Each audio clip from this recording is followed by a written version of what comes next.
tua le tama le alo ma le ngang pa ia. Pa ia maulunga wa le fio mai o lau fionga le taitai o le Sauniga. Lau fionga le aki epiku po. Fio mai foi sunga I whawhenga inga tō fia le nei fiafi whapea foi le afio mai o taitai o kale sia kerisiano. Le pa ia o le au whainga aluenga to tofia le tua. Le fio mai o lau fionga le tama ainga. Lau fionga tui male li whano vale toa sua lau vi le lua ma lau msiofo. Le mai o tō fionga I sui o le fono o sui tō fia. Le fio mai o lau fionga I le li palemia. Fio mai o lau fionga I le sui palemia le pai o le kapineta min salong lango. Fio mai o lau fionga I le whamsinu sili. Fio mai lau fionga I le whamaftalai mo lo fale tua. Whapea fo I le mawalunga o tātou malo o whaalolungia. O whapea nao na o tātou mafuta. E le whangaloina le mai o whaalolunga o le malo tuila manua. Le fio mai o lau fionga I le kovana lutena. Lau fionga I le matua pulu. Le fio mai o lau fionga I le prestene. O le morta o le senate mo lau fale tua. Whapea fo I le fio mai o lau fionga I le whongfitalai. Pa ia sa o le tunu o mātou te manatu. O le ata oto. A wā umatau mea umai pa ia o le tua. E a fua ai ma mafua ai ni nei fiafi. Ta wia ino mātou whapea atu I whaafonga mai o Samoa I una tua fia.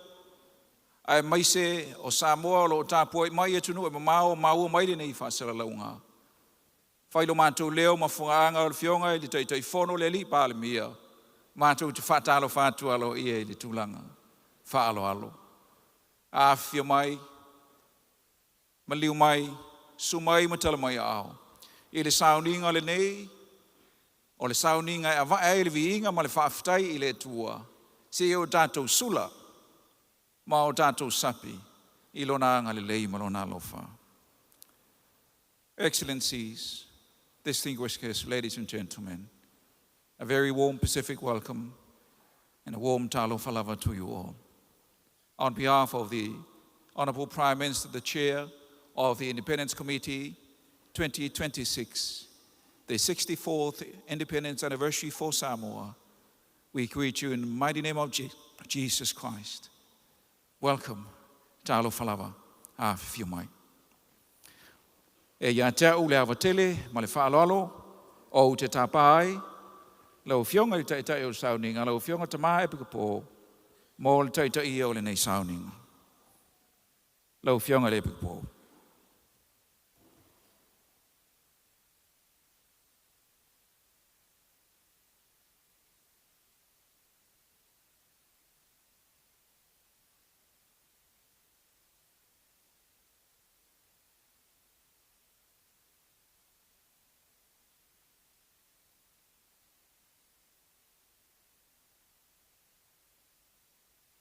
Le atuae, o mātou mawhauwhau lo walofa, I to tono le malu nei.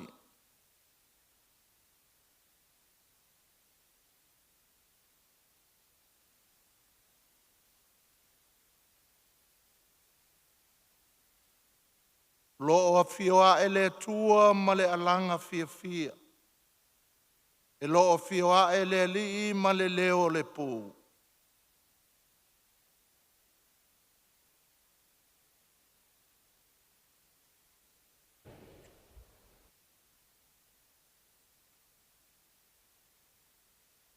Ia tātou tatalo.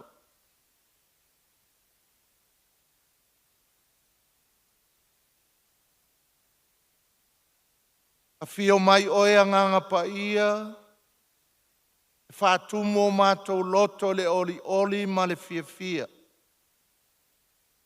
A fio mai oe anganga pa ia, e tutu le awhio lau alofa I totono Samoa, ma ona tangata anu. A fio mai oe anganga pa ia, e o mai le anganga e whaola i nai mātou, ua tumu i le sese.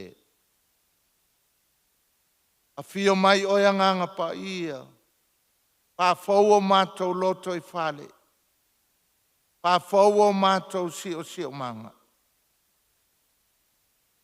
A fio mai o anganga pa ia, e au mai le file muma le tofi malia i au tangata.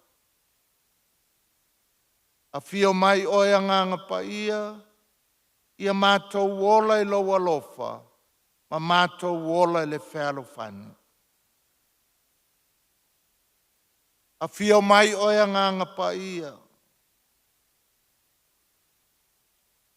mātou sao o mātou loto, ma ia tonu mea mātou te whaia. Fio mai o anganga pa ia, e whapupula le malamalama i a Samoa atoa. A fio mai o anganga pa ia, e au mai le poto ma le atamai, e whaauta-uta, mātou te whauaisa Samoa, te amatanga fōu, ina ia tasi si o mātou watu no upele.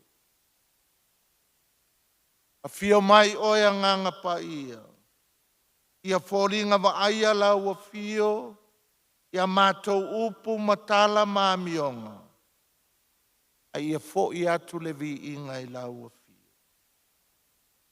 Le swafo Yesu. Amen. Pese le anganga pa ia e la angia le a onga telo sia a momo.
Tātou atu I lumo o le atua e ala le tātou tālasanga o le talo le whaafetai. Ua file mu lava le nei tu aso. Ina ua poto lo wa tunu mai o na ao e o lava I se au pito I titi. Tā pena nei wha moe lau au whai ngā luenga I leo tai. O mātou uso a mā lo o Samoa o poto se I mauli nei aso whapitoa molo mātou atunu. Wa mātou langona lava o lo e fio le me nei. Wa o lava o le atua e awai sai a te I mātou maunga mātua I taimi ua tuanai. O lo whapena fo ele nei tu aso ma le mauti noa I o mātou lotu. E tu mau lava lo wanga le lei ma lo walofa I a Samoa moa atai ao. Tā ua le nei afiafi. Te I o mātou whamanatu. Te to e tepa I tua ma mana tu natu ma mawhau ma taun whai e manatua. Wa venga te tele wa e whai e le soifua mo le ola o le nei atunu whau tau wa. O e lava le li e, sa e whawhangu loto o mātou au ngā mātua o ta oto mai tia sā. I le ulua I Tuto'atasi o lo mātou atunu o Samoa, mai whainga kolone atunu mo mao. Awa mai ele sa tonga I a Samoa e whai ana Filipininga ma ana whainga tonu. E whaavai la ngā nuu ai mai se lava le tala le lei. O e lava o le atua mātou te malu manofo ai le au ngā tūpulanga ma le au ngā tūpulanga. Le a fau o mātou pēnei ai le nei tausanga a sauni mo atai ao pe aulia pe atusai ma loa lofa ma loa anga lei. Te I whai le whaafetai ma le whaamaloa a Samoa. Mai ta ele o mātou nganga le li e, o ai I mātou e manatu mai ai. O ai le atili o le tangata wa e sila ma e asi mai lo walofa tu noa mo lo wanga lei. Lei lava se lei o le nei atunu le vāna nofo ma oe lo mātou o pa ia ma mamalu. A o le nuu lava e whainga tā ma ngasala ma se. Ai whaafetai le li e lo walofa tu noa. Lava matutoe mātou te mangalo ai. Ati nai le wha moe o Samoa e taula I ati oe. Wa au noa ma oe le eise mea mātou te mawhaia. Wa whailoa I le nei maota. O le aso sā foi, o le aso sā muli o le mātou malanga. I lona limo o māsina o le nei tausanga. Taimi tā ua e toi tū ma te paitua. Ma fau ma le loto ma walalo ma le anga vivi. E matautia mea wa e whai e le soifua ma le ola o le nei atunu o Samoa. Lana tū maanga I whanua. O na lau whanua ma lona sio manga. O le ngata I whale ma le ea o lo maana baina. E monia. E whamoli mawai mea umalava na e whaia. I le sili ese o oe lo mātou atua. Te le tūla fo I nai le whainga malanga. I le so wā ma le ngā lua o le whinau mai o lo watunu. E whamanuia o mātou taitai le a whainga mālo ma le a whainga mālo. Wa e whamanuia pule a li ma whai pule le a fio anga ma le a fio anga. Wa e anga le lei I e wa alo lo whamai whainga mālo a Samoa ma lo lātou sao ta ua ma whainga pa anga. Wa e anga le lei le moli mau o le tala le lei au e ka le sia ke risiano. Le wa mātou pene iai manu ai le o le whanoa noa. O le oli ma le mauti noa I o mātou loto e monia. A whai e te au mai mātou o aise whaasanga tau mai. Whaftai lau whaasoa le soifua mo le mātou ola. Ta mau a inga. Mea alofa ese silingia. Ma longo matau ma ole I ati oe. Lava matatoe lau whaasoa, wa tufi tau whao e mātou, wa tau masua a mātou ipu. Whaftai mo le ngā luenga mana le ngā pa ia, so soani lo mātou vai ma le whaatau va. Le tala whiaunga le tātou vāno nofo, a oe lava te a mai le file mu, a mai le mauti noa, mai le oli ma le fia. A whai taula le whaavai o Samoa, malona whātua ia te oe. O le atu nuu manuia ma le saoloto. Whaafitai lau tala le lei, whaafitai lau upu, whaafitai lau awhionga. Whaafitai mo le mau e whaamanatu o le sulu i o mātou, vai mamala malama i o mātou wala. O le whaafitai sili mo Jesu Keriso le ali i malo mātou whaola. Toi fua no foi mai o le taulanga ato toa maea ma le lei. O ai se whātua e maua le ola e whaavau. Le li o mātou mali lie i mea uma wa e whai. Wa langona i o mātou loto le nei tu wafi afi le loto whaafitai ma le nganga vi. O no o mea uma wa e whai a mo Samoa mo na tangata. Mea wa le leile li e mātou te whape atu i fo i atu le vi inga i atu oe. Ai aua lava i ate i mātou. Ni mea wa whale tonu le atu a e wha mole mole. I e lo wha lava ma e wha mangalo. O le whaafitai lea Samoa maita ele o mātou nganga. E ala le suafa Jesu Keriso le li ma le whaola. O mātou wole matalo atuai. Amen.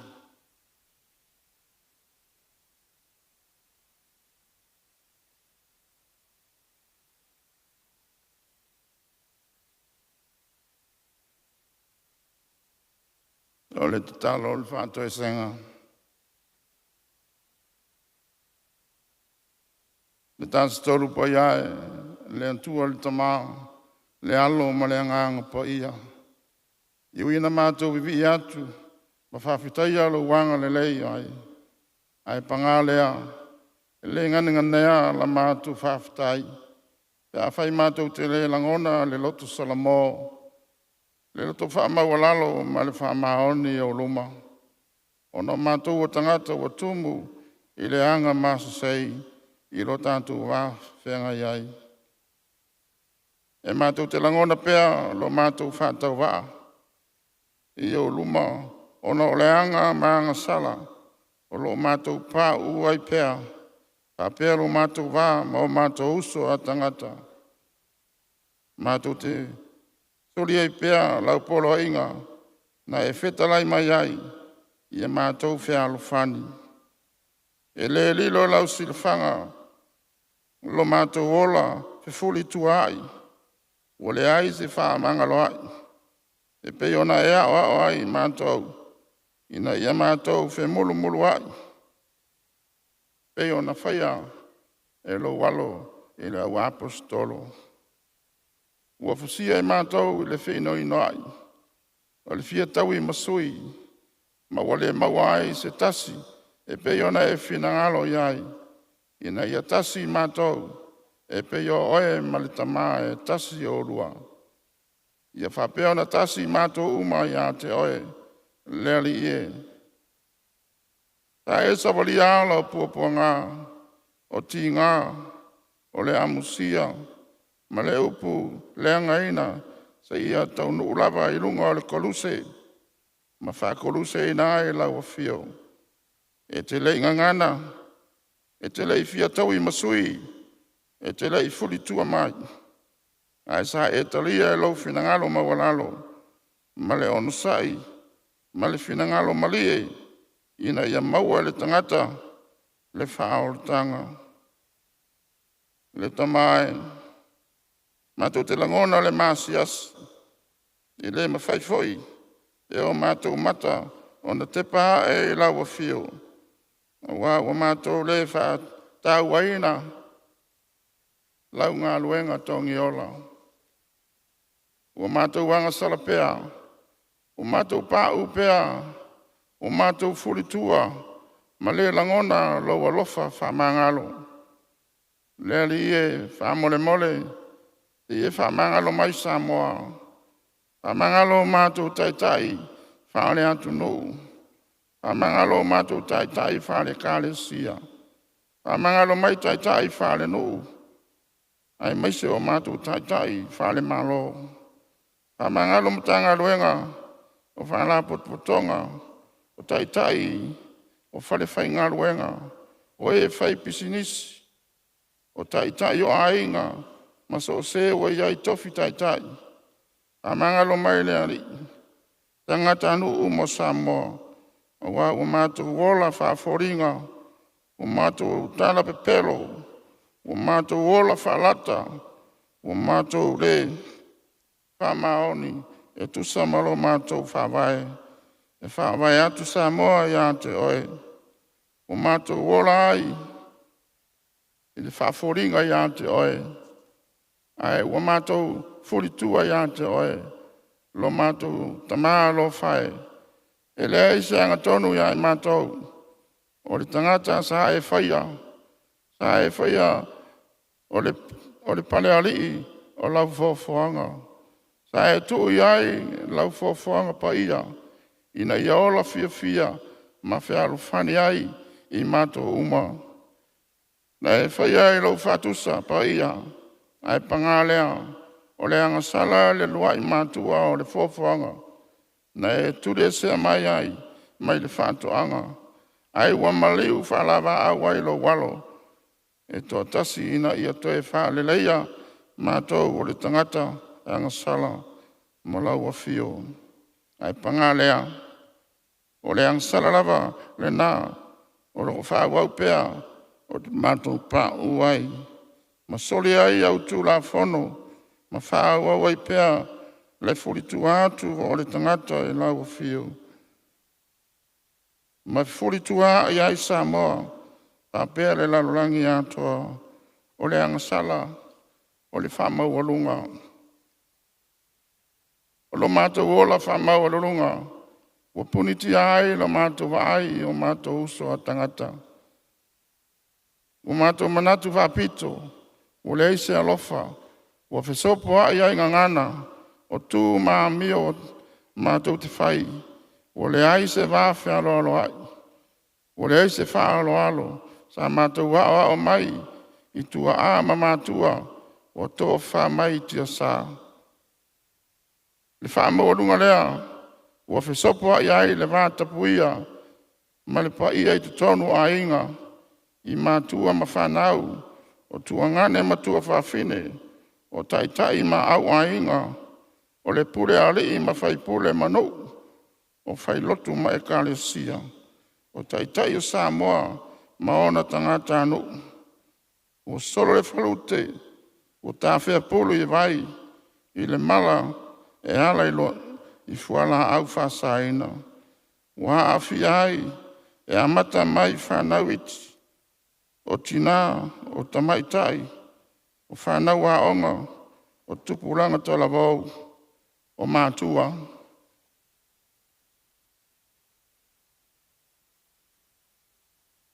O la mātua te tālo le ali ie, whamole mole, te ie whamangalo i mātua umai o mātua vaivainga. A ia e whawhawina i mātua, ina ia mātua maua pēa ma fia fia, e whātino i loa lofa, ma lo wanga le lei, wa e walau ina ai. O la mātua te tālo le ali ie, whamangalo Samoa ma ona tangata anu, ina ia maua i mātou le fia fia mai lau a fio. O lea nganga, o le whama walalo e to ele ai, a whama walalo e luma lau a fio, o no e ke riso lo mātou wali. Amen.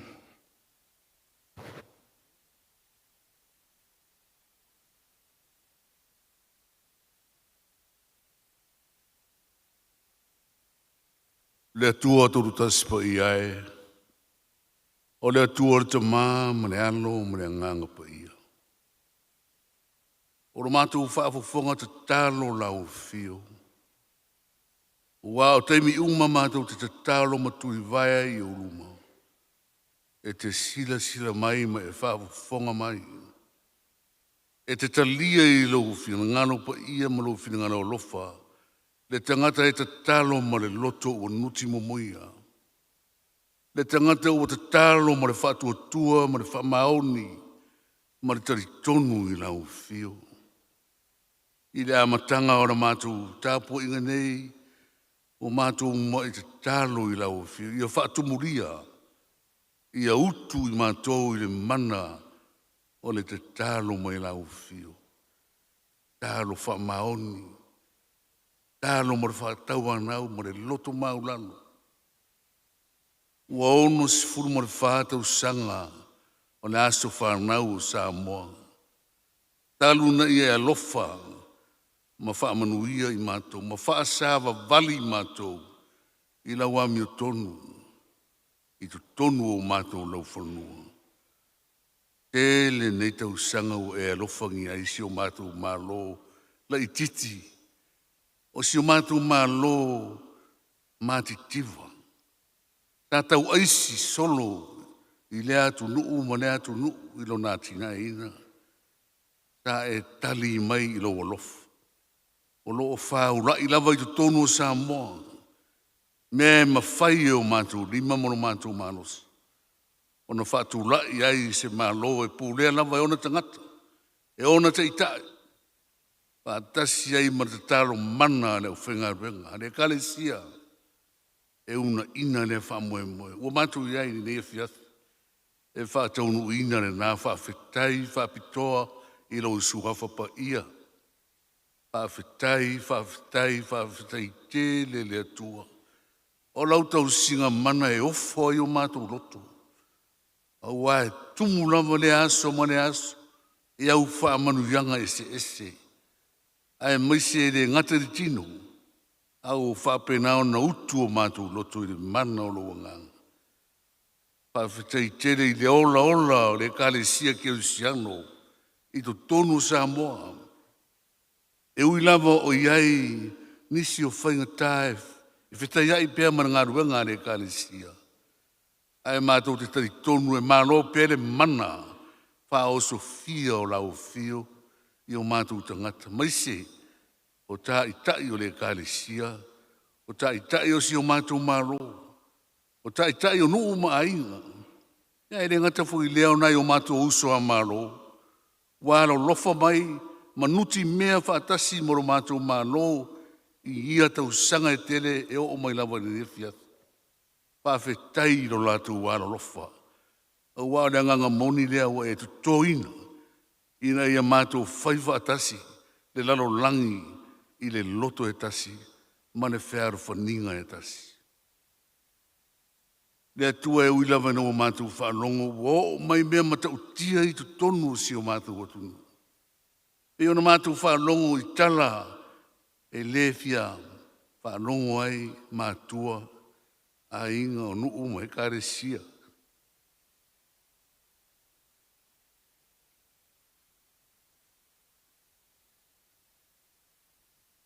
Mawhai e roa nganga. E mawhai e roa mana. Ona vese ina ia vai vinga. O mai ia sa moe matau tia. Mātou te langona i ringa tete. Ai le nga tete le nganga o lau fio. E le foi le nganga o lau fio. O wai manosi le mana o lau nganga. I so se mea lava. E whai ar tangata. E tō i laro popora. Mātou tāro whaamawhana whana i a inga o nuu i kāre sia e masiro mātou māro o whaanongo mare toa i nei whaamatalanga ara mātou te tāro au mailo while mū i whaamatuina o si o mātou tuto'atasi ne tau sanga te tāro i taita inga mana ro nganga o aonga le lei ina i whapenao na utu aire tō whāma re whaututanga. I mātua o le atunu i le ao mane maro. O mane misiofu. Tu i ao ma o lātou wharetua. I nane foi la fionga i le pāne mia mane wharetua o tai ni nei vai tau. Ka peneta mane pāne mene o whonga whetalai. O le whāma sinonga. Ma vaenga ese o le atunu.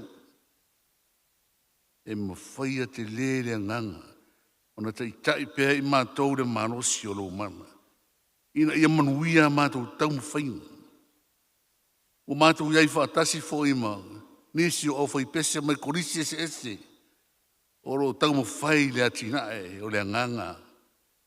A wā lea o tau ina o alo ma whanau o si o mātou anu. Whamanuia i pōlenga ma lau mua ese. Ia manuia fo i la rātou fo i pito la au re nei fiathi. Manuia re wha moe o Samoa i whanongo mau mai I nuu o lo tāpua ia re toa tele o iai tonu o lo mātou tāunanga nei. Ia fia re nei vai tau i o mātou lo. Ia mātou whamanatu fia. I le nganga e whao sofia e le Pentekosu. Ia alo whangia le tua pesi-pesenga i au fui pesi. Ai maisi re tā peranga o se upu e tō matawina ai lo mātou aso fia. Mane nei vai aso. I ai le mana o lau fio e te whao ina. Lau au nā ke pikopo. Ia mo sese tui. Whaamnuia le tā penanga wha le nganga le nei fia. Whaarongolongo manino foi marito toa i mātou nei. O mātou muli. Sawa vali i ala o le amiutonu. Oi nisi o whanau noa i tono si o mātou atunu. Whaamawhana ina la lātou whanongolongo mai. Oi foi nisi o mawhatia i tono a inga ma whare mai. Ai maise le au mātou tua o mātou a tausi. O pula tu e le fire mu o lau fio i o lātou. Ia o nisi nā o mātou te tālo. Ma te tālo le leo ara tangata. Whaafufonga mai ano mātou ri whaono matalia mai.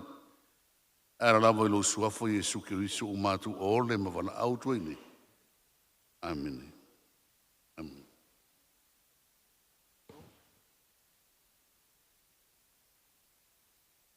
So vi atu le vi inga iwa lua le whakasa. La ngia el kolistelo si e malua ma le whaaloa lava.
te whaongaina, ni fiafi le evangelia tusia e Ioane am ta upo tolu, o te whaitawina mo le whai upo sifuru mo le ono, e whaangata i sifuru mo le valu.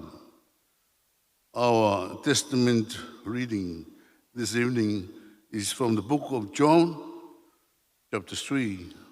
I shall be reading from verse 16 to verse 18 in the Samoan version. Hear the word of God. Awa o whape lava o nā lofa mai o le atua i le lalolangi. O iau mai eilo nā te li e tō tasi, ina ia le whano se tasi e whātua tua ia te ia. A ia maua ia le ona e whāwau.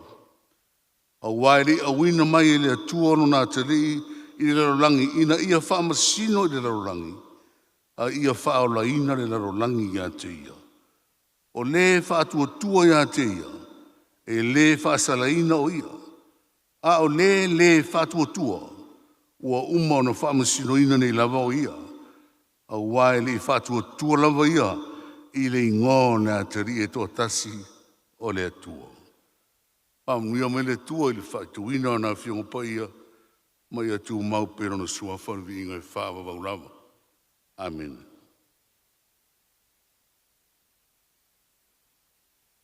I ngā le tua, spuluiva le kalesia me tise la angia, kolistelo si e piula mal whāloala.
E pewa ka nervous e se.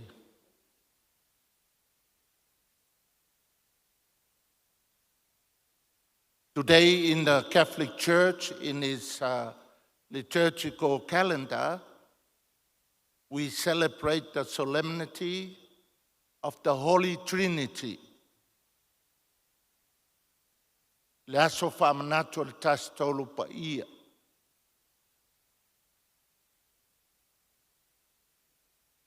The Israelites, Judaism, when they celebrate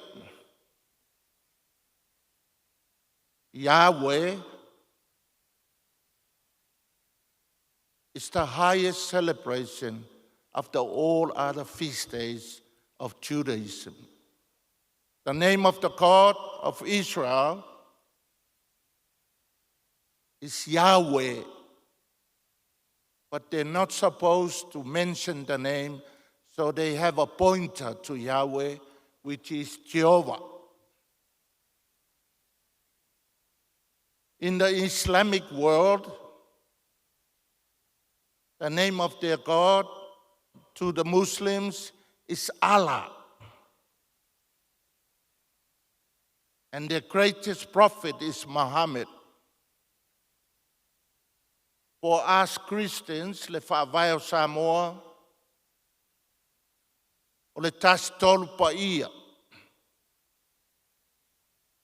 Peo na langia, kolisi te losia, I malua. O le vi inga lea le e whakasa, e whamanatua ia Samoa, o le suafa o le tua o tātou, o le tamā, ma le alo, ma le anganga pa ia. That's the name of Christianity's God, the Father, the Son, and the Holy Spirit. E ula ala ko kele mai ko iki pa ia se makai ko mea ngai whai kakoliko. E lo fulua maka o lai. O lai acknowledge le suafa o le kako wakua. Ai alu I mea malo Mosalemi e ke le ka alo le suafa o le akua. E ke le songa whao ngā ala. The same in Judaism, Israel. O lea mai le ngō Yova, o le ngō Saoa o le akua, o Yahweh. Ai mai Yova e pointa is a reference. Au kako, e matalasi sa mo Tuto'atasi. E whaavai I le atua. Au le ngō le atua o Samoa, le na usuina langia le kelosia. I malua o le atua le tamai whaaftai o le atua le alo e whaaftai o le atua le anganga. E vivi ai. That's the beautiful of our 64 years of independence. The first island nation to have the freedom. Ke leo menga kupu leo ngawha. Au ke loe maua le ko vae ma le wha moe. Anga o le wha vae kako. Ia Samoa. Au ole ar koe ula se sipe a whailonga ar kolu se le pikupo. Wa e solomuli er ka ngaka e ula mai a. O le acknowledge le swafa o le akua. E kau le whaia se upu. Aso foi o kalo la kapinga la uskoa whailonga la ukoluse. Le lau a whakaikai umai kamaka alo la kapi. It's an acknowledgement of the name of our God, the Holy Trinity. It's a circle of love o le kama malealo. Ai ngau whale lo saku ia maailonga anganga. E le ia fio Yesu le langi, ngā haru le au kamakau o long kama. Ai mai le anganga pa ia, e kiu wha amakala o ai kako, all of us. Doesn't matter which denomination we belong. Kako umar whanga o le kama, le alo, ma le anganga pa ia.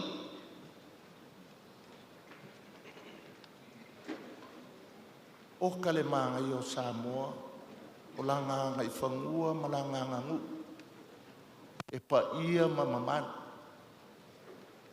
Wai whaila ia o le maoka o Samoa, o le whale, e alo wha. I kala e anga mai le kinga ma le kama. I kala nga luo o le whale. Kala luma o le kamaikai, o le kofingi. Kala kua, o le kama, o le kuangani. Ai fusia le ala whale o le moka, ma le whale Samoa I le alofa. O le ingoanga o le akua o kelisianga. Le alofa le kamai le alo, ai fua mai le anganga pa ia. Nga whausia I le kasi. O le whale ma le loko I whale wha Samoa e alo wha. O mākua I kala ngā lua, au I o I maka o le kama, e piko I luma, e lala mai eilo mkua fingi. Me le maua I ale ma manu ma le paia o le kako wakungu. E ave le whaafekai o kako kua awa ka oko mai kia sa. Au kako ke whaawau. Umako le kako kaimi, o mai kupulanga, o laika oko a se ala e o le langi, e whaavae o le seo tātou atunu. E alo wha, le maota ma le lawa, ma le whale o Samoa. Ave ese le alo wha, o le alofa le spelango le upu. O le fusi ngā e fusi e kako mākua ma whanga. Le uongo whakausanga. What are we celebrating? Where are we? What are we? Who are we? O mailo e whau. This is our time. Ke loa o polonga ia e sifo ia e sai. Pia se fulu le umi o ngofo polonga ia a e sifo ia e sai. Ma longo lo ia pulotu le mapu e a tai. Uli mai lo e kai mama, makila whainga ka na whanua. Tau e alo e whae al polonga so kako ngu. Lele ua, tau upenga whailangi le polonga ngu. Tau na whanua e ka penga le kaua ia a e sae o ko poko kau lea ma makai pa mai ko inga soli al waku sesi le kako kai kai pe fa fea o le a whainga lo kaua wa fiang kako o ma kako pa ia inga ma lolo mai e pai mai se kala pe fa fea ma kau le kaua pa mai ngā whangua whai ai. A fia malo, a fia mangu malo, kai luma. Kai luma. Aua le kai au kafa, aua le kai kua. E lape ai. Pai le kako ngu a fia mangu malo, kai luma. Samoa wa uma le ongo wha, o anga le lei, o fai me le lei le kua ia Samoa. In spite and despite or kako le whamaongi iskaimi, ai anga le lei ia le kua. Pe o ngalangia, e kolistelo sia I piula. E le lei le ali, e le lei le ali. Samoa, kako kai luma. To hier koe kepa I au kafa makalange makua. O le pola e moku I kua whaalu. Ai o mai lo kako ngā lue whakase kai luma. Ke ele pongo makamaka el TV. Tau ngoa le peonga le pale mia le sawa le aisa I Samoa. Koe lift up le kaimea. Le whaupenga inga fisa malu al malo ma lo fisa o leo. Fek Samoa. Ele mawhai e le palemia ma kapingeka ele mawhai e le ofisa o leo. Fisa malu. Ai mawhai e kākou manava. Ui lima tukela ma kou fale au whailoko. O ova fo ele ma kou fia kama ai iskaim. Ma kou fia kenge iskaim. Ele mawhai e le malo. O fisa malo leo. Ai mawhai e pulenga ali mawhai pule. Malala whanga maoka malao. Ma kou le au whailoko. O leanga fo i ma kou a miu. Ma ke oi whai loku ai makakasi i lunga a inga i a kekele e makakusi. E leanga fo i ma kou a mio. Samoa, pulenga whai pule ma. Lim whai pule o ngu malala whanga i maoka malawa. O mai. E alo whale o Samoa. Ia ngofo whakasi maa kua ma ka maiki whaile loku a fiafi. Pai kau ka maiki po a koa. Awole a makale loku. Pele a koa ka maiki. That's how we build. That's how we build Samoa. E wha vaile a kua le ale loku. Wha whakaile a kua umale aso. Kiu ke mga luenga. Au kele o kako. A kako ke ngele a fiafi ko. E ko kele aku leo le awala. Anga loma kua maka maiki le. Ia ele mamalungi loku wala. Pai anga kalo loma kua ngar kikilo kola ai meile sua mamoe mai le sua le kipi a kole loku. Alai lumo le awala kele leo. Ele kau leo a maoka ma. Ngu malar fanga pe a oi maoka malawa e fai le loku. Pai kau po wheka mai. Makai, ma kou whai whi au. Leo, le malo, all of us. O ionga Samoa kākou. O ia mawhai enga le Samoa kākou kai luma. To ia le kau kuwai.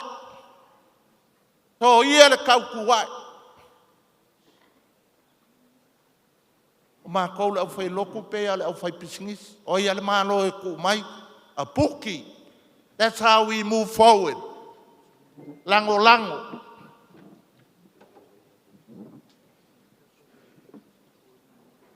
E mai maupeanga o pule o kawhia uma me o social media ma.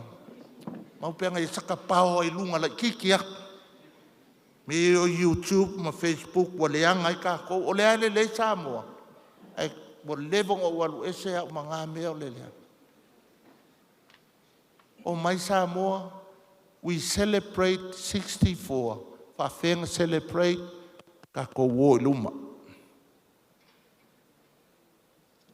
Le fo ia kaulanga mea me o kalaloku. Se ia kalaloku e.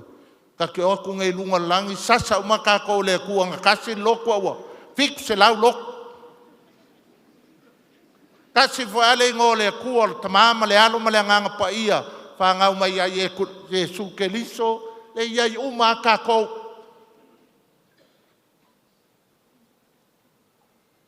O maka fo ile New Silesias. Pawhekai marikia au kongo kakoriko uaka. Kakalai kua marifali pui. Ai saur kala le observo. E lo mo liar ki a kongo longa kari ila e onga ai sale nga mau e kongo le reida leo. Ia uia. E pelo i o ngamea. E isa kamai le loa le kumulalo whakaipu ai sama. Ma kongo TV ma microwave. Alakula i o le reita leo, whamai. O mea lo wakari inga le ngai kongo le whale au ke le loa. E pelo. Uloa lo nguku ma le afi. Mea ngā loa le anga i ka koa kungo le pipelo. Ngalang whaakea ki a kongo ngango masalomia. A whapea la 2 years later lai mo wai me kongo longa mau. Ai longa se mea longa kali. Pe pelo. Pa mangalo pe o whakusape ka koliko. Ka ko we whau Samoa. We whau Samoa. E o mai alo mawhangau lumangai, we laid a good foundation mo alo mawhangau. Ka ko kai luma. Ile fia. O ka le mangai o lo. Wai. O le nganga pa ia le nga pese momoa. O le tastot pa ia le nga pese e manua. I confirm e piula. E le leile ali. Ai ngofo ia ke le karkongo e leile ali. Fafo. E le leile ali. O ke ofo. O lo wika fo ia lokpopo. E o kule fai mea fai mai leile ali. E kali. Pe ua wha o ngā le mea ngā. Ai ka whele kau ofe o le meaning o le phrase. Angai ele pese mai er kelo si e piula. Pe e longo i tino matangi le lei pe a pese. A mei o le ofe ei ele leile li. Alai ai ka lafo e lei umanga kongi le ka lafo o. Samoa o Maia. To ia ka ko kuskusi lima. Ele anga foi mo sese. Ele lei ma aungol fai lau kusa so whakasi. Ele lei ki a kongo ko e ingol mako e kalesia. Ai ovo aku le lei o takta e te wator ka maiki malemotu. Ka maiki alemoko. In all of us, le lau ko e alu ale amakanga. O le mafukanga le kama ma le alo o le kako wakua le whaava e Samoa. It was so o le alofa la lea. Kafe mai le alofa kiu ai kako. O le nganganga le ngofu fale. E le ai sesi kongo o le maoka ngei ma le manu ngei le fiafi e lo o fio e le nganga o le akua. All of us. O mai la ia kako e vai malima. E whau Samoa e ke mimika ai. E ke mimika ai. O ke mimika ai. E alo wha le sau wha inga le loto e wha le wha a inga. O mātua, o le tama le tufiki, e lo le mele ua kupu ngai mea o social media. Ua ka whea le kau ofe o le wha alo which is our number one. O le wha alo angu me le kasi e kākou Samoa, ala mele e. E whai kau loi mea ia. O le aise ava whaka. Ua ka whea le kau ofe o le respect. Mele le ua kolo mariki a polo e mai e whaaleanga i kākou. O le whaalo lesi, o le ilo le vāo kama o longa kua finge. La ike o ka maiki lunga wa avela ko post. E saule upu. E whaasa i ka maiki. E whaasa i kākou i kalala e whai lunga o le social media. O iei le menga o le hate. Mai mau peanga ki lava pese ia malua mpiula. Me se fole mako nganga pa ia. Fa longo ai.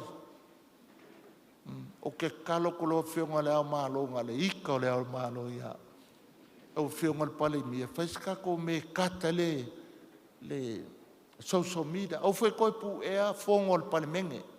Pu e pea ai ku kongo le archive sanga we need records. Al mele o mai kanga ka kat kala fai fongo ai fai e post o foi les kanga ka mai ka kat o kala se ai le mea e kanunga fa alu le mea a ko e alu kat mai ska mai mea fa pea fa leanga le o ka ika e vai la o mai sa ula po o pa e songa fai nga wa songa fai nga ka ika social media. O lava ia kala le, ke o kengia o le al malo mar par mia. Samoa kulou lava, maunga kele se o maunga iki. You know we can make Samoa ole mangaya, but we can make it even better. Koe koso mai le whaaloalo, pauanga le mea o ke mga oa o koe fo. E vai lau o epiku po, o aso ia o lai kiki. A sa vali se pa kele o mako e kalesia, ka ke ifo whaapea. A le o epiku po, le ai ma se so ifo. Le ai ma se ponga o ifo mai a.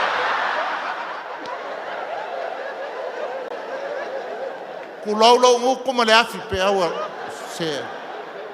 A ngalakalaku mai puas kaka, whai ka saufi pi. O vai le whaaloalo kupulanga le. Anga u le makua wa levanga pa ula o epiko pou. O le fima au ia. Thank you to our visitors, our distinguished guests from here and there in our region and beyond. Your presence really uplift our celebrating of our 64th anniversary of independence. Thank you for, even though you don't understand what's happening, but I still like to say thank you. Thank you. Ia Samoa whamangalo skala mo se o se. O lau koe fo il makongu i le awa. Au ke alu, ma lau kakalo lea. Koe koso mai le angava whaaloalo kako ngu. We own respect le Pasifika ako. We were #1 me o whaaloalo. Aela me leia. We e lafo me ala pala wale lungore. Where are we? What are we? Who are we? Kako kilo makua, le msau fo ele sau ele aisa. Ma ngai sa ngongal pale mia ele sia so ka ua kui kangaka ie behind the mayor. Ele tolerate tamo. Ma ko uma I ma ke kalo e fiu lau fai aisa ia mama ia la ko aisa. Fiu kele la ko kupe ko ngau ia ma ka fe la ko kupe le mau. A lofa I kupulanga Samoa. They are our future. Le tama malealo maleanganga pa ia. O le pese whaaftai, o le pese fia, o le pese whaaftai, ta ua tuai, aua ka kou kuskusilima e whaaftai le tue mele lei wa whaia mo tātou, la angia le aonga telo sia I momo, o le pese le anga kusia upu, ma le whaaloa tele lava.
fōli le whaafatai le tātou komite o le sisi ngā fu o le nei tausanga la whiwhionga le taitai whono, whiwhionga le palemia, ma la team e sele ma nei o tāpenanga, whaafatai. Samoa, tātou whaamāsane whaile upu whaafatai, wa kau kawhea le tau ofe fo i o le whaafatai. Let's keep thanking God for 64 years and thank God le mele uka ko wo o iai. O le apo le ae lo soifua le akua. Thank you manguia i re kako celebration o sisi ngā fua. Manguia lau whionga le au malo ma le pa ia o le tawhatolu o le tātou malo i pūlenga. Ia. Meise le au whainga luenga ngā lua le atua i so se whata whaitaulanga. Malo le tau pati o tātou e nu talo a wase manui o Samoa. Thank you for all our visitors and our good guests from overseas. Thank you, thank you, thank you.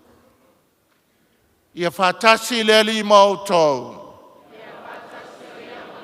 Ia whāmanuia mai le tua e ona le manauma, le tamā, le alo, ma le anganga pa ia. Whaafatai.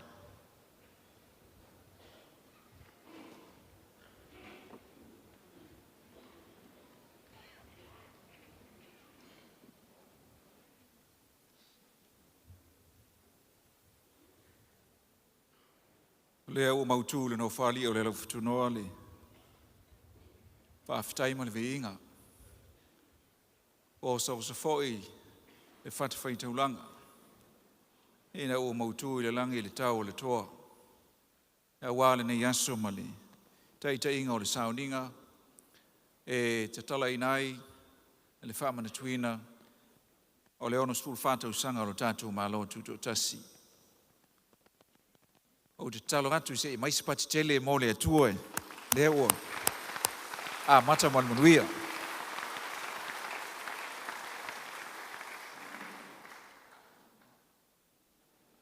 Pei ielo mātou leo e whonganga o le whionga i te whono. Whionga i le li palemia, me se fo le komiti o tāpenanga uma. Ia, vai atua le whio mai o le whionga i le ama malu o le malo, e whapea fo ia sui le whono sui tō whia, ma le tāwhitolu o tātou malo. Mo le moli atua iso mātou ngang whawhitaitele i lau whionga i le taitai o le Sauniga. Ia, lau whionga a kia pikupo mo sese. Ia, ua talinga fia longo ma ua whaafafonga maua le tātou tunu. Ia i upu whaala i au, ala upu mai le no whali. Ia awa le tō mtawina o le asu whanau ma le amatanga o tāpenanga a si o tātou tunu i le nei vai aso. Whaafatai tāpena, muli atu le mātou whaafatai tele le upu mana. Ia e whapea foi le whaamalo si au. Ia awa le whaafonga ana Samoa masi o tātou malo. Whapea foi le pai o le waa. Ia, en so mai o le sunga le whaile tusi o le kali si mitisi. Ia whapea foi le whionga le tia kono. Ia, lau sunga le whaile tusi o le whono e kali si au au i Samoa. Whaafatai tele, lau tau sase wha, le ngā luenga whitai tunga. Ia e pe o na tāpena ina i le nei fiafi. Ia o staimi o na moli atu leo le me alofa le tātou malo. Ia awa le nei yaso ma le wha moe moe. E fia wha leo so mātou ngang whaafatai tele. I le pai o le Sauniga. Ia masalo e manatu le sirisira mai o Samoa. O se Sauniga e se le nei le tumu. Tele tausanga o whai le tātou whamanatunga. O se tai au na liungo lio ese le nei. Ia ua le ofi le atunu o te tono le hol te le nei o le whakasa. Melea, ia mamoli atu le whaafatai le taupati mai o le tātou atunu i o tātou teitai. Ia e whapea fo i teitai o e kālesia. Ia o nuu mawhioanga. Pa ia au whai pese o atu so mātou leo. Maise o tātou malo whaalolongia. Whaafatai tele le nei a fiafi. Ia ua mawalunga le amatanga. O le whamoe moe o Samoa, o na o lo tau a whia mai. Whia o atu sa mātou whaafatai, e le pai o au whaipese, pai o kolisi whaafai whiau, i le awhiwhio, ia o whionga i di pule, ia e whapea foi.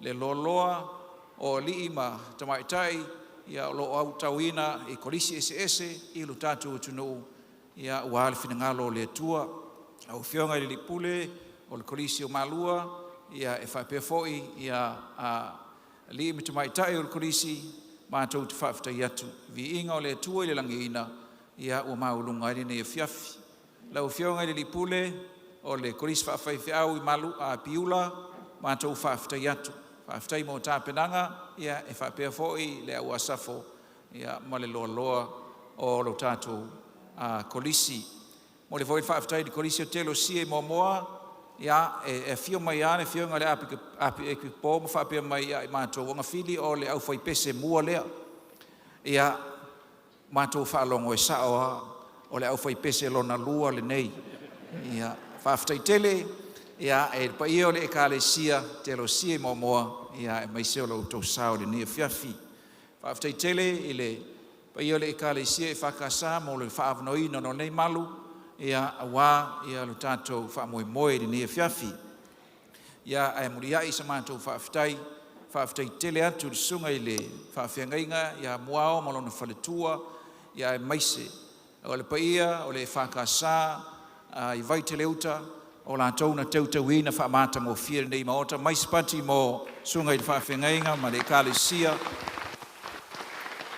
ia ua sila lo tātou malo ua mata mo whia ia le whaamanatuina o le nei fiafi ia se I o atuia sa tātou upu I o tātou malo Your Excellencies, distinguished guests, ladies and gentlemen, sorry if you haven't got understood most of what was preached this evening, but the message that His Grace preached tonight is about togetherness and walking forward arm in arm. And that emphasizes our theme for the celebration of this year, Samoa Tasi mo se amatanga fo, united for a new beginning. And we thank you again, Your Excellencies, for being here for the start of the program of the celebration of Samoa's 64 years of independence. We have a lot for you tonight, if you're able to stay with us. But thank you. It's a bit warm here, but we can assure you that the program that is coming up in a few minutes, we will all enjoy. Ia vi ia le tua de ni fiafi, mo le toil whaftai tele, I le paio si o tātou tunu, mo o le a whaatasi mai meise I maota ma lawa. Ia tau le ngangai, whaelo atu o leisi maenga o le tātou Port Kalamere ni fiafi, o tātou vi inga, ma pespesenga I le tua. O le whingalo o le fionga I te tai o le malo, ia ina ia whaapena o na vea le asosale nei, ma aso tātou te vi I ai le tua. I ona pespesenga maonga vi inga, wa tai au a makanga whaia, pespesenga vi inga tau le tunu, a o nei le fiafi, is about the glory and the praises to our God alone, the foundation of our nation, the basis of our constitution. I mela le ne fiafi, ya, ta pa ia le, pa io whawhengainga, ya, tala mai o tō ao, wa whaamangavanga na fo e talatu le fionga I taifono, e ka alisi e so whaatasi, ia, a walo tō no whanga, ia o le atapena mai lor tātou stage, mo lese tātou Port Kalame ma le whaalalo.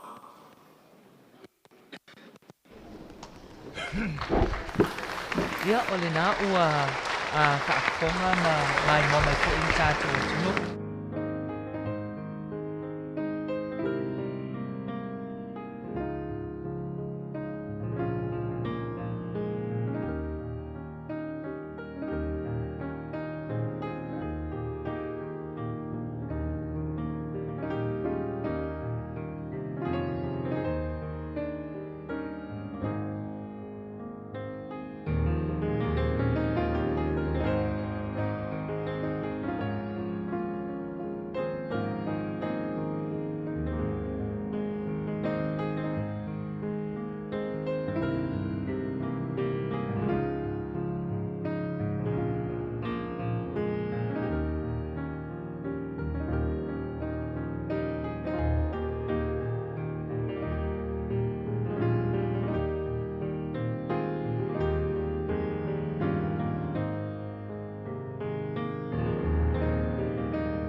nga le tua mai kolisi whaafaife au. Ia pei ona iai au whai pese ono wa lau tusi a lau tongia i le nei a fiafi. Ia mai le kolisi whaafaife au i malua. Ia kolisi whaafaife au i piula. Le kolisi whaafaife au i momoa. Kolisi whaafaife au i Nazareta i uloloa. Kolisi whaafaife au e o ti loto pā. Ia whapea ma le ekalesia i su kiriso le aupa ia waso e ngā tai. O whai pese na e to ono. Ia ua lau tongia. Ia mo le wha moe moe a le tātou atunu. Ia po vivi inga pese ngau le nei fo ia su sa. Ioi, ele o toi mau se taimi o loo ta pena mai lunga o le stage. Ia mo le wha moe moe le ai le awhiawhine le o le aso. O le kolisi whaafaife au i malua pe on ta ua e le sunga Dwayne. O le pule a onga o le kolisi ia o Reverend Professor Vaitusi no fo inga. O le tapiano le sunga i le o ia Steve Ale. Ia o le taimi pese o le sunga i le whaife au a whaia onga ia whaafetai Korea. A o le au whai pese a le kolisi whaafaife au i maa lua tua ine lua se lau. Ioe, lua se lau a fua iai. Te tonu pei o le au whai pese to a tele lea pe a fua iai le numero o por kalame. Ia ma le au whai o au whai pese i au whape naona. Ia ile nei e fiafi. O le au whai pese to a tele ana lea. O le au whai pese o kolisi whaafaife au ia ina i malua. Ia, sa le le. E kalesia whapotutomu kirisiano samu. Lea to a lua se lau. Ia, ai mese ai, ia o nisi o whai pesi, ia o whapenona lau tungia, ia ile nei fo ia fiafi, ia o le mai moa ma le sisi le mai lu tātu atunu, ile nei vanga le fiafi, whaatalo whātu, ia pe a whai o le na whato ama wa mai a tātu whaasara lau ngai lungo le tātu wala ata le TV iwa, ma le NUS TV, a pe ma le tātu Radio 2AP and TV9, ia mese fo ia o lungo o tātu Facebook page, ia ma tātu YouTube channel, a pe ma le tātu Radio Zino app, ia o lo tu sa o tuai, ia a tātou whaasalonga ia mai nei ia i le mautou tūpulanga le kalesia whapaputonga kirisiano Samoa. Ioi, ia nā ua whaafonga atu. E whaisi tua tele. E matua whai tuei nā tua tele le au whai pese ia o le maupopo whai si ufonga a malosi. Malosi si ufonga ia ai whaafonga mai pēr mai mo mai o le mai tau atu. O le wanga ia tui lunga o le stage ia le au whai pese tua tele le nei a le kolisi whaafaife au i malua. O susunga ia oao whai a onga maulato whaletua ia lea o le a pese pese malangi ina vi inga o le tua mantua e ta ilua pese le au whai pese. E ta ilua pese o le a langi ina e au whai pese uma ia e ono ua awai le a fiafinei. La taita ia ele sunga ele pule a onga o le kolisi whaafaife au i malua ia Reverend Professor Vaitusi no fo inga. Ta piano sunga ile a oao ia Steve Ale. O le taimi pese ia o le sunga le whaife au whaia onga luna winga o le whaia onga ia le sunga ia whaafetai Korea. Ia o le ua lainga mai lunga Dwayne ia le au whai pese na ua apea o na whaafasenga mai lunga o le stage ia le tata o whai pese polisi whaafaife au i malua. O le mea mali ele tau matamata atu ia mau ale lavante o le ofi o pese nei ia ale ai ia le ala wo fanto amanino le o le ele itai ia o le te le tanto stage em fa pena fo e o filma le foi pese to lo sala io manta mo fi fo ile nei a fiafi ia pei fo ia na fa fonga mai le tanto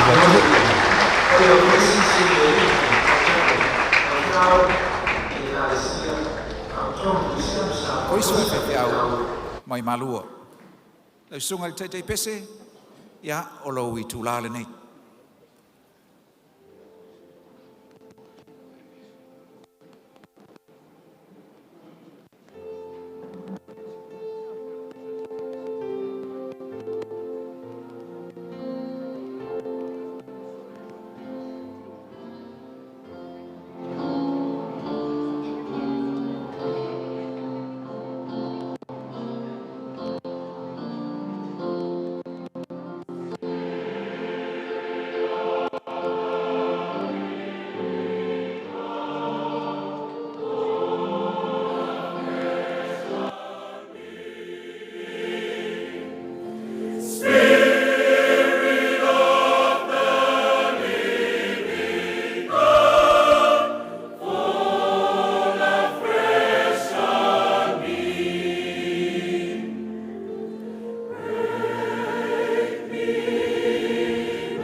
Awa ngai lalo le kolisi fafaisi au I malua se toe au mai se pati pati tele mole.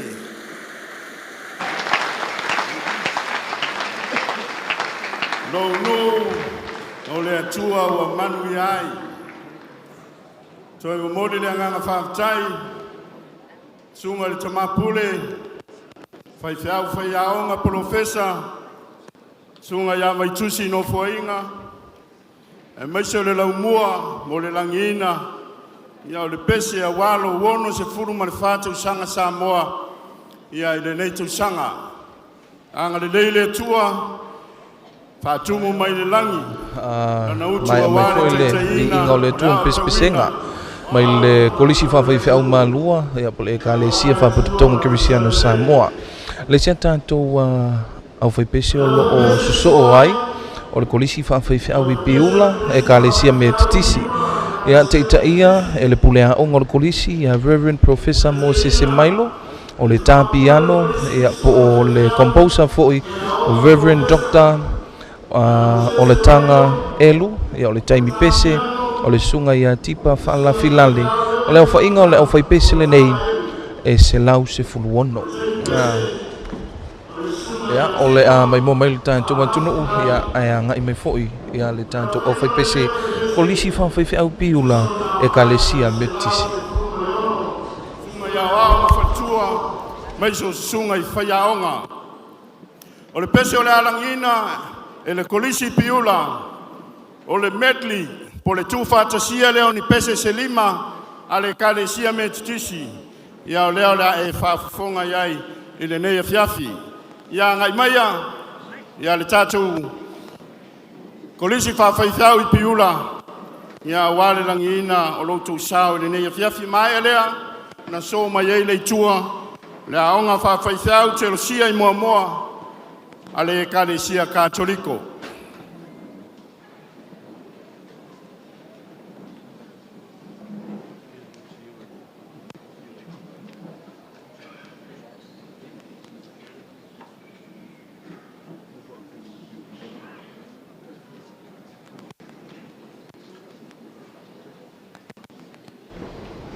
Ia, o le nā ua mai mō mai pēa ma whaafonga mai lo tātou atunuu. Ia, pei fo ina whaafonga atu le fonga o le fiafi o lea wanga I atu I lunga o le stage. Ia le awhai pese le nei le kalesia me totisi le kolisi whaafaife au I piula. Se lau se fulu ma le ono ia le awhai o le awhai pese I susunga I whaafiangainga po susunga I whaife au ha o ao ma o lato whalitua. Ia pei ona taitaina e le sunga I le pulea onga le kolisi ia Reverend Professor Moses Mailo o le tā o Keni ia ma le fatu pese po le composer o Reverend Dr. o la tanga elu o le taitai pese o le sunga ia tipa whaalafi lale ia le au fai pese le nā a le kolisi whaafai au I piula le kalesia me totisi. Pei la wana whaafonga atu iai ia e lima ni pese wa tuu whaatasia a le kalesia me totisi. O le medley lea o le alangina e le kolisi whaafai au I piula e le afia finei. Lea o loo ngā solo atu pe lunga mo atu I lunga ia le tūpā wa lii po sunga I whaife au ma o ao ia o na whaasolo atu ai lea ia o lato whalitua ia po le vaenga lea e langina le soprano ma le o loto le alto I le au whai pese nei I le afia finei a maea o na suso mai lea ia ma le au whai pese le kolisi te losia I moa moa ale e kalesia katoliko. Ia ai se tu watu I lunga o malai I le sunga ia whanaia. Nei an ofisir fia foi, tātou atunu o le tātou por kalami man whauna tuina o le tātou tuto'atasi.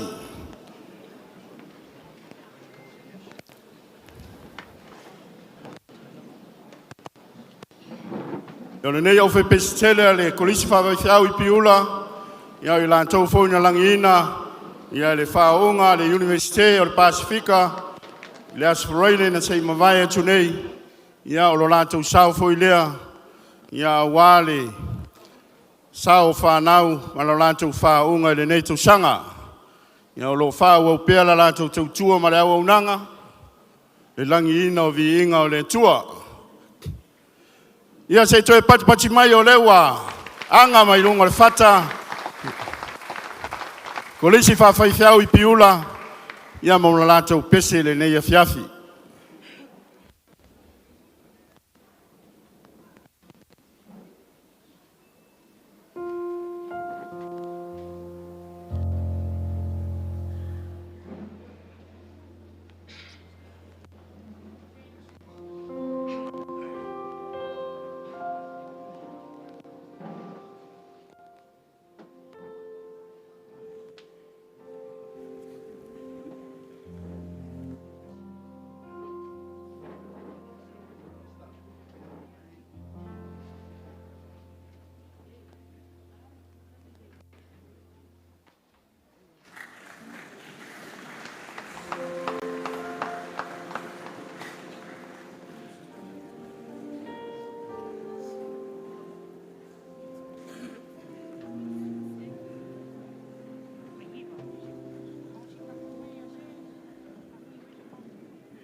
Ile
Ladies and gentlemen, Beulah Theological College.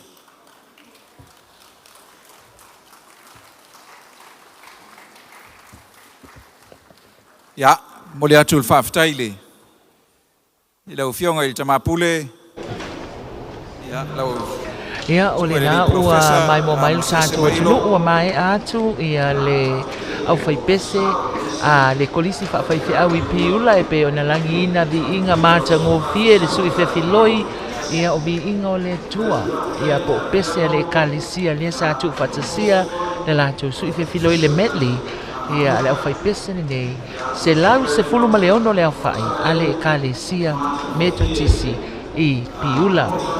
Ia peo ne whaafonga mai ai e lunga o tātou stage ia mamai mo mai fo ilo tātou atunu ule nei a fiafi ma tango pia o le aso sapa ia o le lii aso tolu sfutasi o le masina o me ia o le aso o atuai ma le kalesia telosia e moa le a onga po o le kolisi telosia I moa le kalesia katoliko o le kulea onga le kolisi le sunga ti akono ya so pele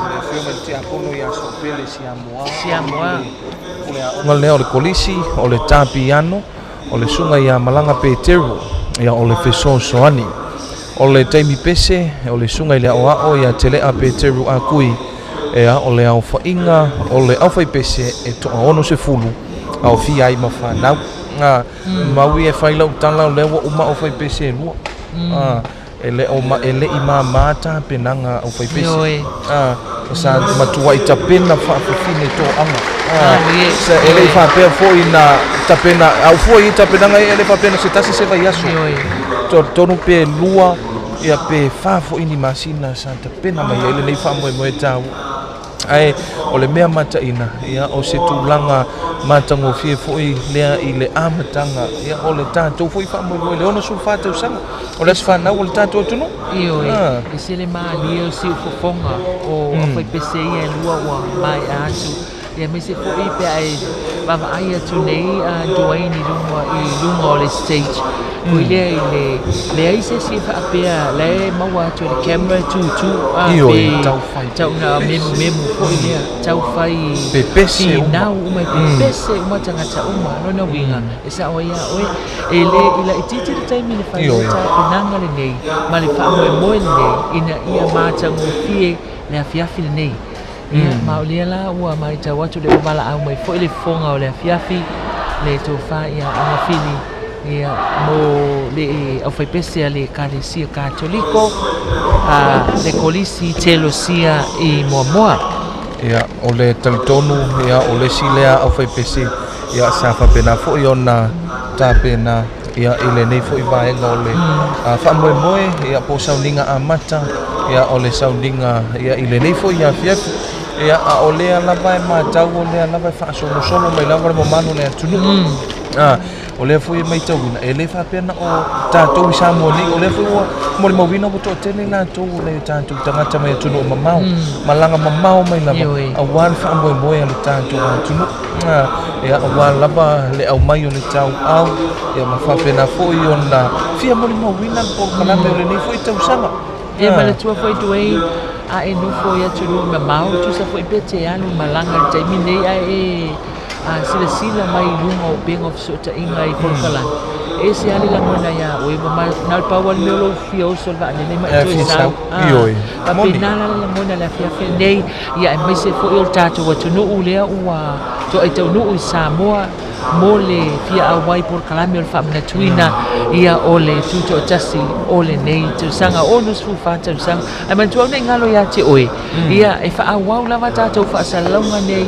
se ia dia tai au tau le fa le va bia ia ole a mata ia tatou fa salonga a mata tu I malai fatu ile solo a onga matanga wenga fala potonga masoos company mapisinisi masoos e fala potonga ile atunu a fio anga itua ia ole a awai umai le solo fa alo ile aso atai au ia mafanga solo tuai ile sisi na e ole tanga vai o le saʻolotoga o Samoa le malai tia fau I mulinuu malai o le faautugatagi a Samoa I le aso a taeaoma o le a faapea foʻi ona faasalalau tuʻusaʻo e le tatou walaata le TV iva ma le tuʻaipi le siʻufoga o Samoa ia malunga o le Facebook page. Ioe, ia me se foi ia o le whasalonga le tātou NUS TV. Ia, ma le NUS TV. Ma le NUS TV, ia lo whapena ona wawangua.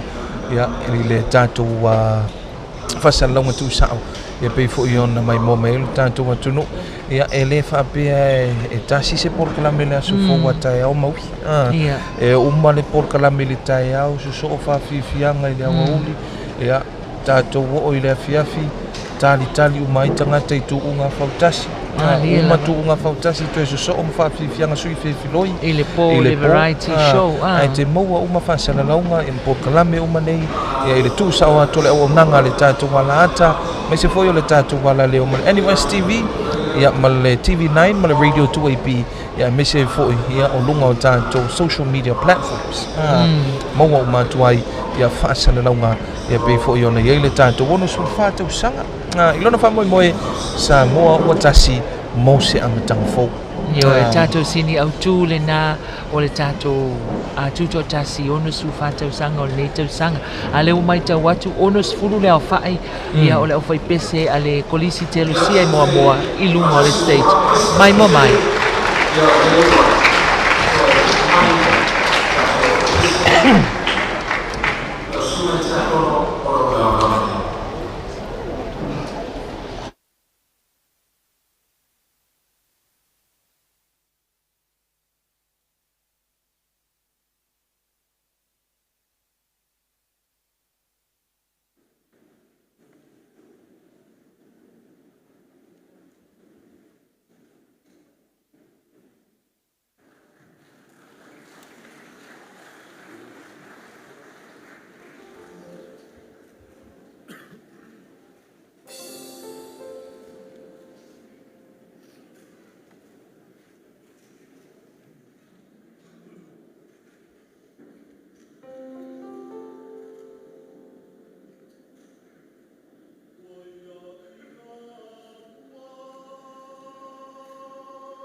One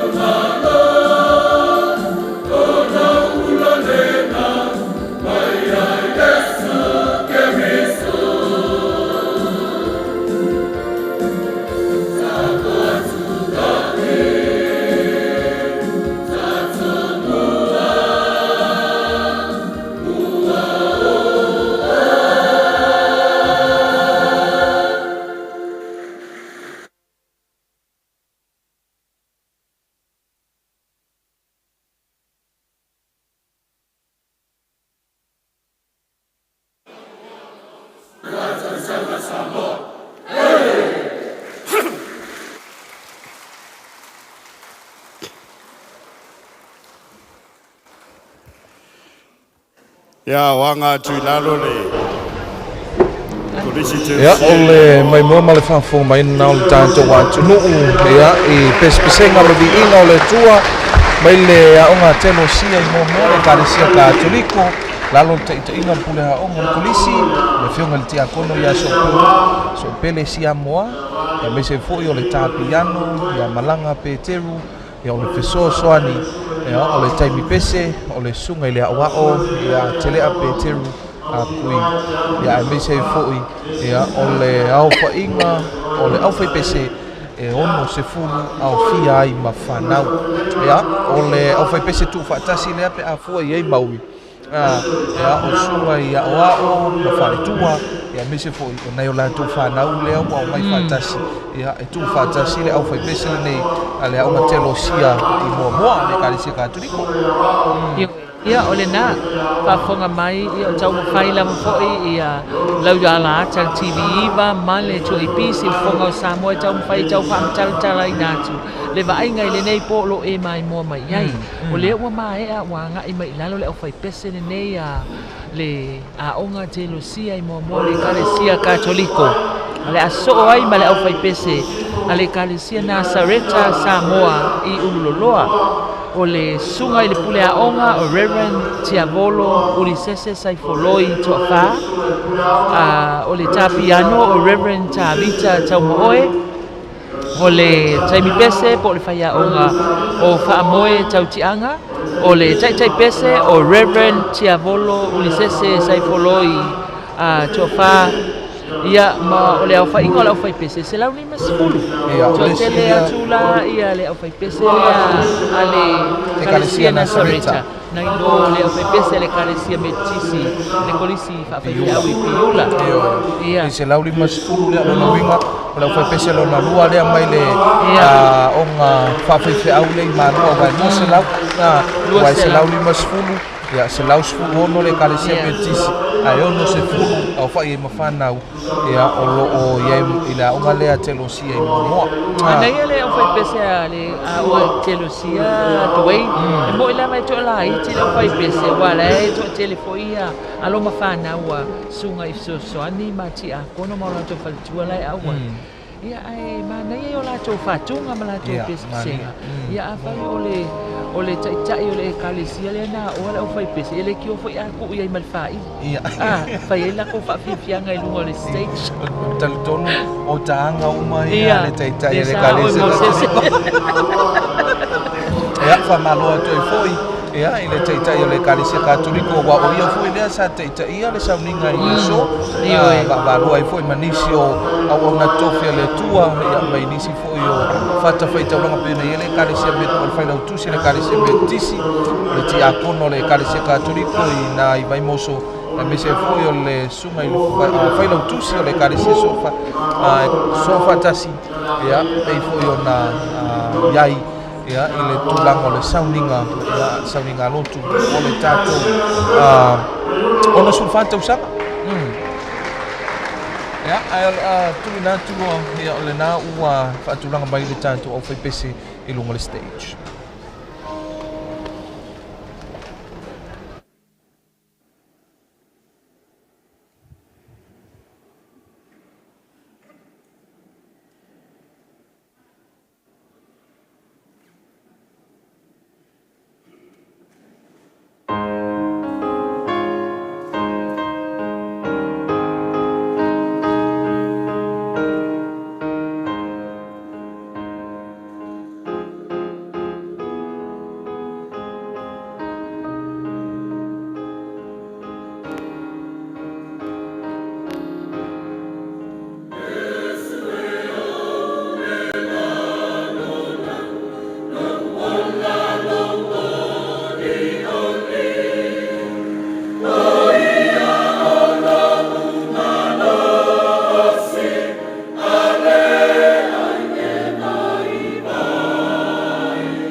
Ya, le nawa tangulunga mai ya inga foi ya pespesenga faleanganga mai le ekalesia na Sereta Samoa uloloa ya pole aunga fa fai fe au lalo tainga pule aunga ya Reverend ya volo lisese sai foloi tofa o le tapiano Reverend Tavita Taumaoe o le taimi pese ya pole fai aunga foi o fa amoe tautianga ya o le tai pese o le sunga le fa finga ya Reverend tia volo ulisese sai foloi tofa ya male au fa inga o le au fai pese se lauli masulu pe ona mai mo mai el tanto wa tunu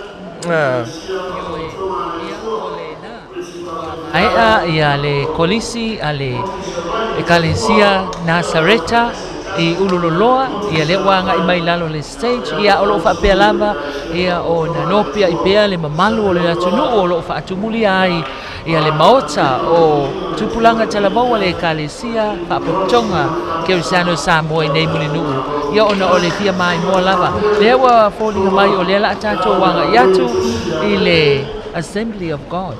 Ia po le ekalesia fa potonga le atua mai tafua i savai o le pule a onga ia o le sunga ya Reverend Bui Tusi le au pepe o le tai pese ma le taimi pese o Reverend lo taua Mose ia o le au fa inga ena o le fitus fululua fitus fululua ia o le o sa ta pena mai le au fa pese le malanga mau mai le motele sala fai si o mato motu sala fai ia le fai ngofie ia tāpua i maia o lea ua ilunga o le stage ia le tātou au whai pese le nei mai le kalesia whapotonga le tua i Samoa i tafua Assembly of God ia o le a pese le nei fiafi e tusa o le whaamoe moe o lo tātou atunuu i le whaamanatuina o lo na ono se fulu ma le wha tausanga. Ia ai o le a tali watu i lunga o le stage. Whai ia i tātou pese pisenga o le nei fiafi. Lātou pese o le alangina ia o le whaafitai lava ma le vi inga i le antua. Ia le whaafitai ai ia le whaamoe moe ua taunuu.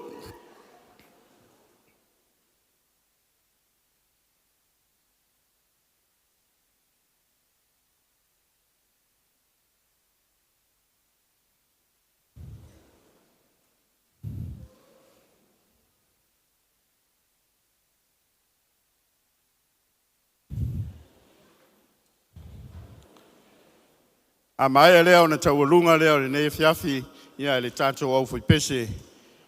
Yesu Keriso lau po ia aso e ngatai. Assembly of God, tafua i savai, patpati mai.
Se mais patele mo Yesu.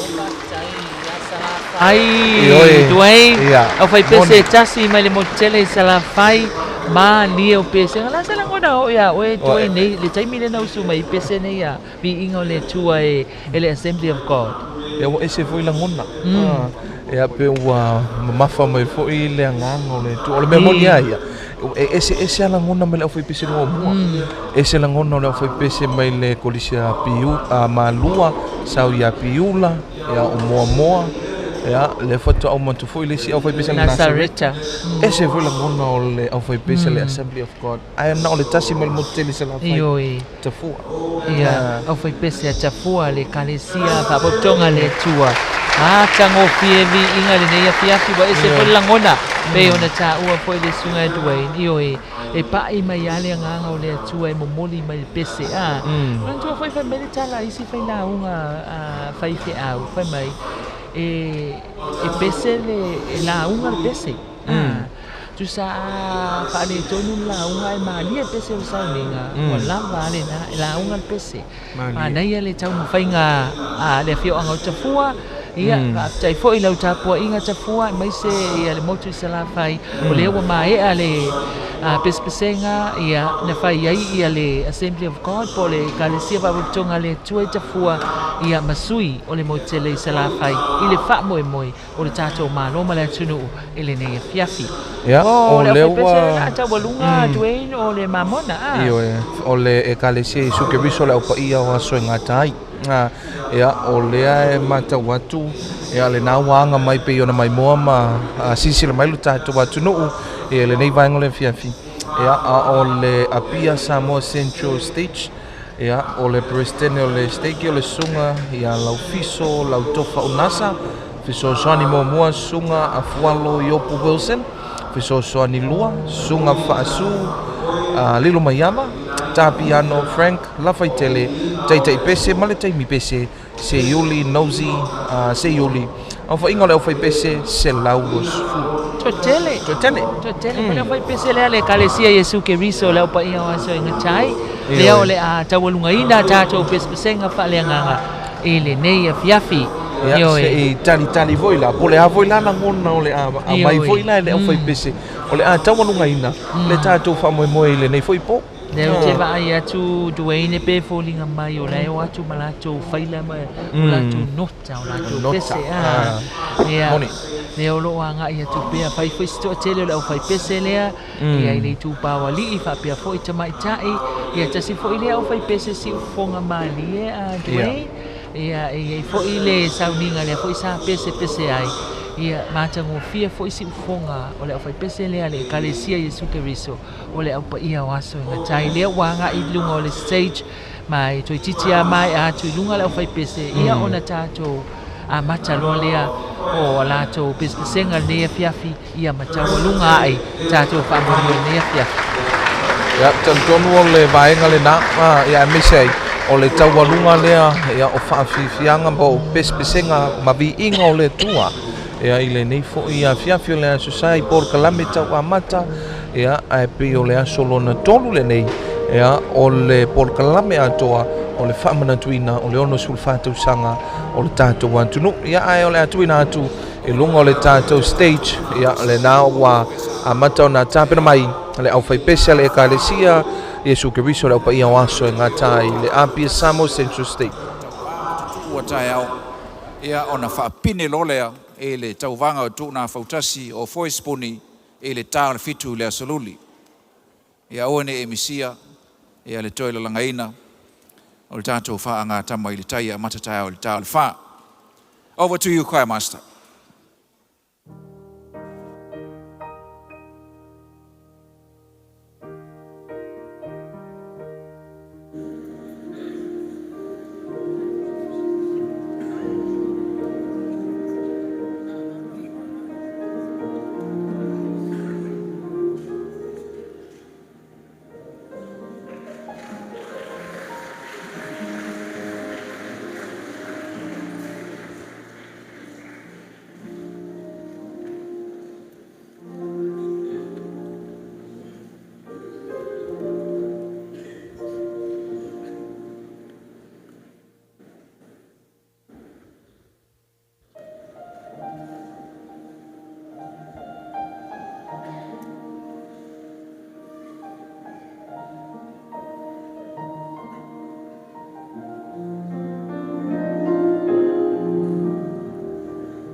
Ia ole na ua mai moa mai lo tātou watunu ma whaafonga mai Dwayne i le pespesenga whaai ule na tawalunga ai ele e kalesia Yesu Keriso le au pa ia waso ngatai. Ia mai e leo se tamai sau fo ina sau ele kalesia Yesu Keriso. O lea fo ina sau tāpena. Mai ile mai tau watu le neia fiafi Dwayne. Ele ai se au fai pese po se kolisi fa fai te au. Moni lava. I mai whaatanga o mai. Moni. Na o mai tāpena ma lava Sauniga. Ia e pese i lea fiafi o wha moe le nei o Samoa. Io e le i whaapea na e beia na ta ua le temu sola. E le i whaapea na o na tapena na nafi. Po le vaiaso na tea nei po le lua vaiaso. A foi e tapenanga umana wa au fai pese o le nei a fiafi. Tale tonu pe tolu lua masina na tapena ai. Ia o le sao e ale tala foi lele. Ia na tu wale me malosi e fai. E tumata walunga ai. Io e tu la mai le tawalunga le fai wai. E fai fo le mana i o le amatanga. O le tawalunga. Le tawalunga fo. Le foi tawalunga mata ngo fie. Ia le whamoe moe fo i ma pesenga. Ia o vivi inga fo i o le tua i le nei po le polo na tonu. Ia o le vaiaso. O le whama maluina, ma le whama natuina o le tātou wono sul whātou sanga, whamaloa tuai. Ia le kalesia Yesu Keriso le pa ia waso ngā tai. Ia le apia Samoa Central Steaki. Ia o le presidente o le steaka sunga. Ia lau fiso lau tofa unasa. Fiso soani mua sunga a fualo i opo Wilson. Ia fiso soani lua sunga whaasu lilo maiava. Ia ma le tapiano Frankie lafai tele. Taitei pese, taimi pese, Seiuli, Nosi Seiuli. Alfa inga o le alfa pese se lau lua se fulu. Ia pei fo i ona iai. Ia ile nei fo i afi.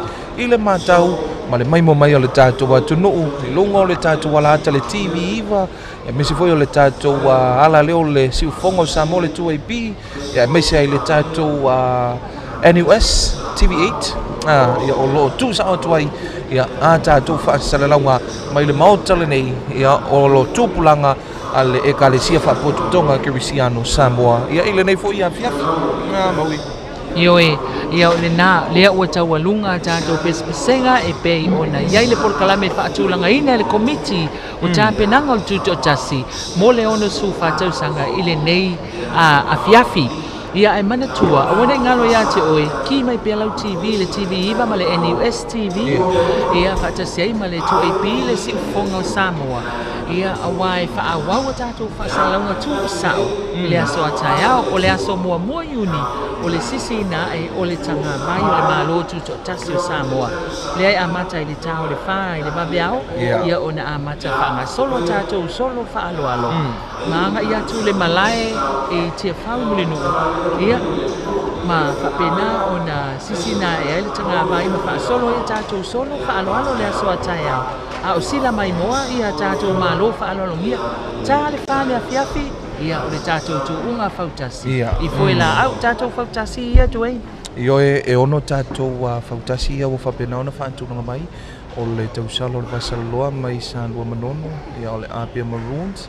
Ia o le telefoni o le vainuu ia i whale ui manono Lito Rina i toa mua tolo tamauli sa le longa ma le malu o Samoa ia le leo fui mu ia le la tawalunga ina ia le taitai o le Sauniga E matua e anga le lei mo Samoa le nei a fiafi Io mātou taitai mai mātou umalawa leo o tau nui si ui le mātou pisa o ma pati patia le amatanga o le tau mawhainga e sangi fia le manu sa mo i utufia. I le whamana tuina o le ono sulfata o sanga le tamai o le mātou whatutua a le aila ua fio e le atoa mātou tāpenanga ua whelanu lanua e le nei a fiafi ua matalasi ma manaia vi inga le atua ua pese e kale sia fie vi ipe la ua fio Samoa le tamae la atua le nei no fuanga ma le anganga fia i e whamanuia le au le mātou malo ma le masiofo whamanuia palemia le kapeneta. Whamanuia, le whamasino sili ma le ofisa o whamasinonga. Meise le mauta fono mo lato sui. Whamanuia, i au whai pese na lato ungai mātou le anganga o laua fio le nei a fiafi. Ia, pa ule tanoa e pui pui mātou tu ua le mauta, mātou toe atu i mātou alala whanga manu, e iai pēla ua fio i le mātou feo inga. Whaftai oe le tamae, whaftai oe le tamae, whaftai lou lava suafa pa ia le tamaa, le alo ma le anganga pa ia.